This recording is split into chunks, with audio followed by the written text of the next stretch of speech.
Hello, and welcome to another episode of How the Hell Did I Get Here with Meg and Rachel. We have a guest today, Aaron Flint. Aaron, thanks for joining us.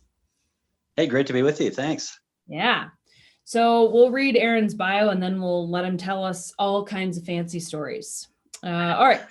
So Aaron hosts Montana's leading statewide radio talk show, Montana Talks. Aside from serving in Iraq and Afghanistan with the military, he also spent over 2 decades working in Montana politics and broadcasting.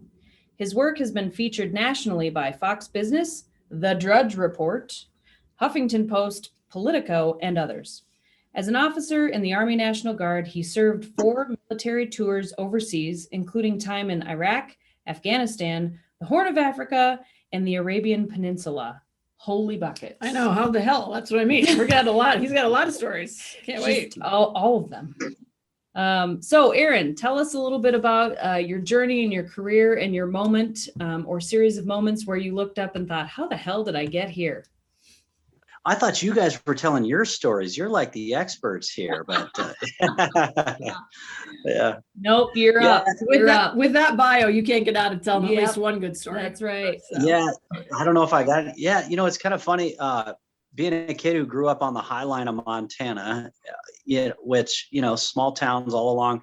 You've got Highway 2, you've got Amtrak, the Empire Builder that runs all along Highway 2 across Montana. And so there were a bunch of those moments where I'm like, okay, how the hell did I get here?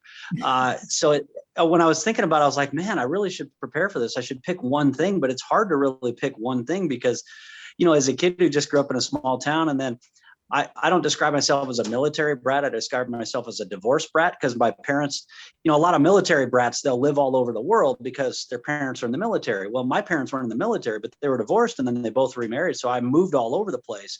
So there were a lot of how did I get here types of moments, but I think the most recent one would have been last summer, right in the middle of the pandemic, and things were crazy all over the place. Obviously, Montana and South Dakota, we were less crazy than other parts of the world. But we were sitting and we turned off the motor on the pontoon boat. We were in the Bighorn Canyon, pulled off into a little cove, probably playing some Chris Stapleton country music with the music and the kids' voices echoing off the canyon walls. And I think that was the most recent one, probably the biggest one, where it was like, you know what? This is awesome. Like, this is what life's really all about. Like, I get to do a job that I love. I feel like I get to have an impactful job.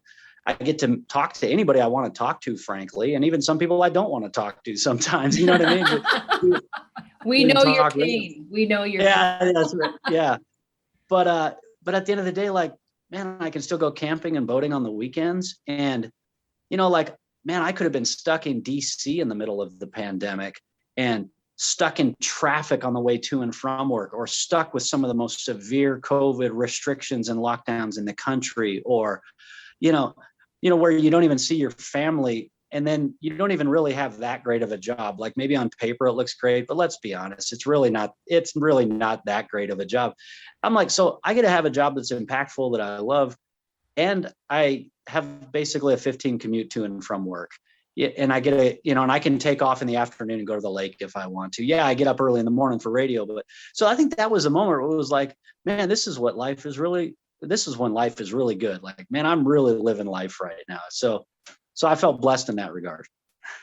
Yeah, well, I feel you. We have a lot of we have clients all over, but I have some friends in New York City and Manhattan. And I just thought, we have, out here, we have all this big country. We have a lot of public lands that we can take advantage of. We're all hiking and gardening and doing all this stuff because we have space. We had COVID gardens, man. We had Rockstar Gardens last year. But all of the space to do the things was like, it just felt not so strange in the sense of the global pandemic. But it also was like, wow, we've always wondered why people live in big cities. We'll fly into DC and you fly in over 15 minutes of solid humanity. And you think, gross. Why? Gross.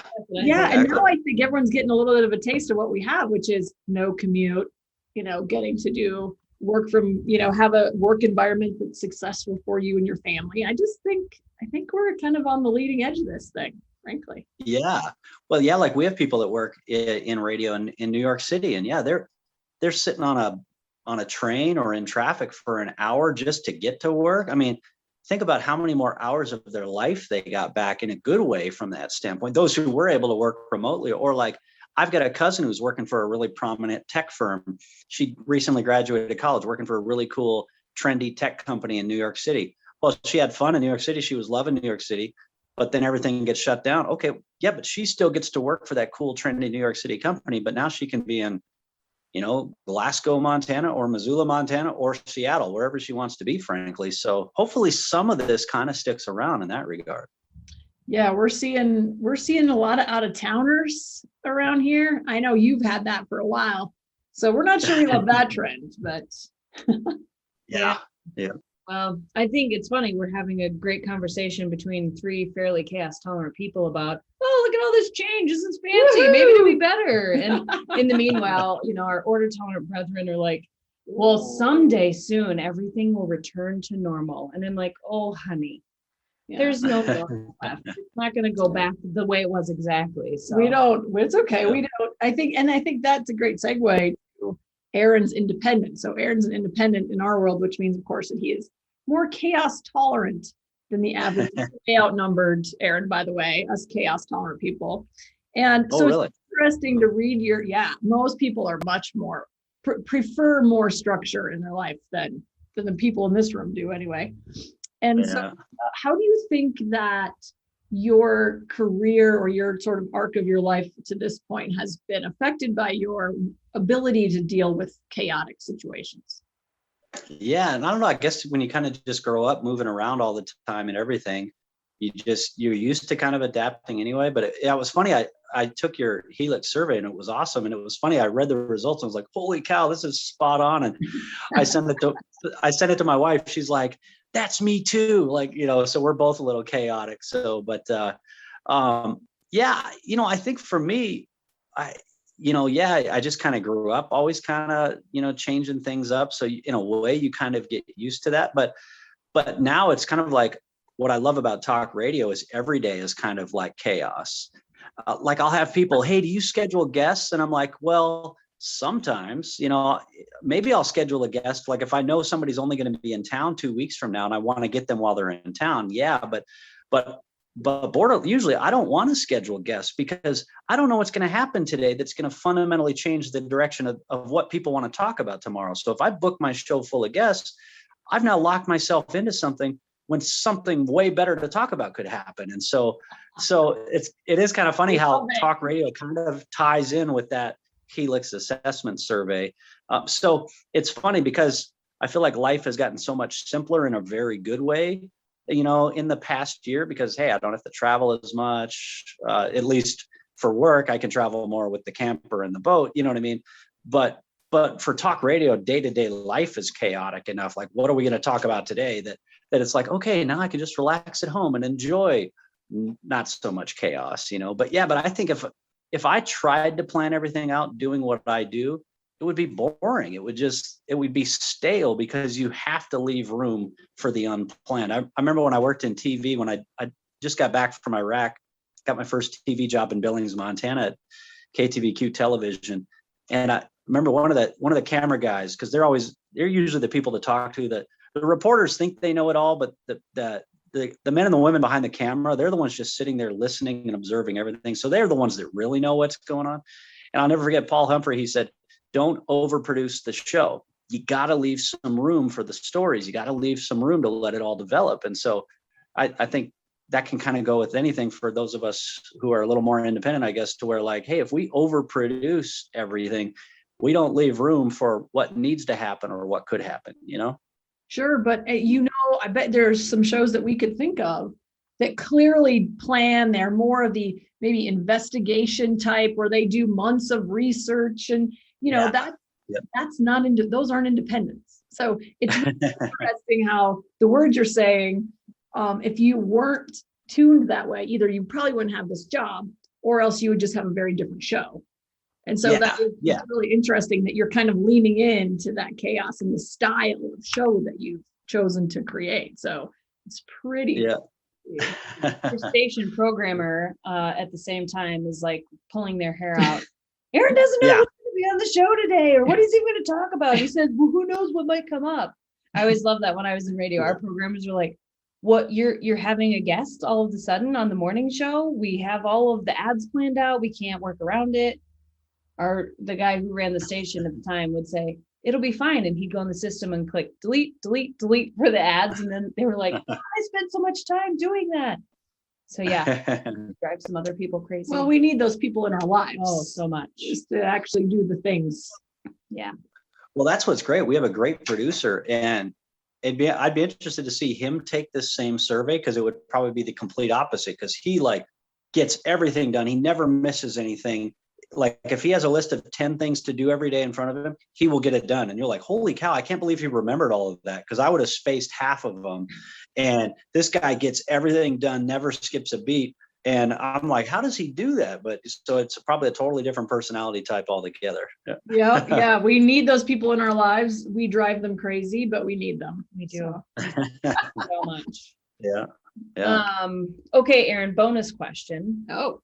So since you've taken the Helix assessment and had a little bit of sort of purview into your own psyche, I guess, as it were, what do you think it'd be interesting to use this with your guests on your show?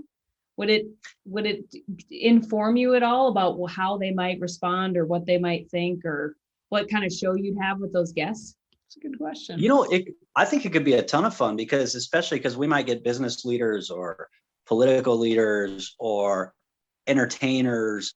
So it would be interesting to see, okay, let's have a bull rider take this, before and then let's get like Flint Rasmussen to fill it out before he comes on. And then let's get the governor to fill it out before he comes on, or, you know what I mean? Or let's get, a teacher to fill. It would be really interesting to see, and then for them to give their reactions to their own survey, I think would be insightful too. Because I'll get people who are like, okay, I'll call into the show tomorrow and we'll just talk about whatever we talk. And then I get other people like to where they want to talk about everything that they're going to talk about on the radio before they'll talk on the radio. And I'm like, hey, just call in at 9:40. We'll figure it out. It'll be Don't fine. ruin it. Don't say that words now. Save it for tomorrow, right? That's what happens. Then they give you the best information. And then the next day they're like, well, as I said yesterday, well, they didn't hear that yesterday. I know. And we do the same. Some of our podcasts that we're on, or shows that we're on, they give me all the questions. And they want me to read it, or they give them to Meg and want Meg to read them all and like, practice your answer. And I'm like, that ruins it. But of course, we're the chaos people. They're clearly not us. So yeah. We're also a little put off, like, oh, now I have to do extra work for this. Rules? We don't do rules very well. We don't do exactly. Yeah. That's why we live in the West. That's why we live here. Yeah. That's right. Out West. Exactly. So true. Okay, one last bonus question, because everyone isn't from the Wild West like we are. So what is your number one favorite place to camp and boat? Or give your number two in case you don't want more people at your number one. Yeah. Well, I kind of already hinted at one, just because it's closer to Billings, so that works out. But I mean, if I just had to pick my favorite place in all of America, probably all of the world, it's definitely the Flathead Valley of Montana. You got Glacier National Park right there. Whitefish Lake is incredible. I grew up as a kid. My dad's from that neck of the woods. So when we'd go spend summers, we'd live at my grandma and grandpa's house, and they were in like the one normal neighborhood on the lake where there was an actual neighborhood. So we would just run down, jump off the docks every summer. So anywhere on Flathead Lake, anywhere on Whitefish Lake, or anywhere in the Flathead Valley is just incredible, with glacier and just the massive size of the lakes as well. You just have room to. And then there's always a good, place to get a burger and a beer around every corner, it seems to. And so there's a ton of different places to go to. And then, you got Moose's Saloon for pizza with the sawdust on the floors. And so Yeah, I shouldn't tell too many people about that because there's a bunch of people from like the West Coast that are piling in there. So officially, we need to tell them how awful and Oh, scary. it's terrible, that Monterey moose is. place. Don't go there for Don't go pizza. there. Well, Yeah, this is what I've been saying about the Black Hills. It's really a great place to visit, but the winters are terrible. You wouldn't want to be here in the Don't want to winter. move here. Then they're Yeah. like, oh, you guys have winter? Yeah, lots of it. More than New York City, which is a little bit of a lie sometimes, but it's okay with me. We get those Arctic breakouts though, man. Oof, yeah. Yeah. Yeah, we want their tourism money for Yeah. sure. Come and visit, don't stay. Exactly. Yeah. Um, Well, I'll get my camper tips from. I need to go to the Black Hills because I've heard it's awesome for both. So I'll have to get some tips from you guys on where to go. yes, absolutely. We'll tell you all the great places to go in the hills. Yeah. And the ones that are secret, that are still actually secret. Yes. We've lost some of our secret places recently too. Outside Oh, yeah. magazine, Yeah. So Yeah. Oh yeah. Yeah. right. So, all right. Well, Aaron, thank you so much for your time. Great Thank visiting you. with you. Glad to have a conversation with a fellow Wild Wester out here in the Great Plains area. So, again, thank you for your time. We're glad to have learned a little bit about your story and how the hell you got to it. So, until next time, yes, lead powerfully, Change the world.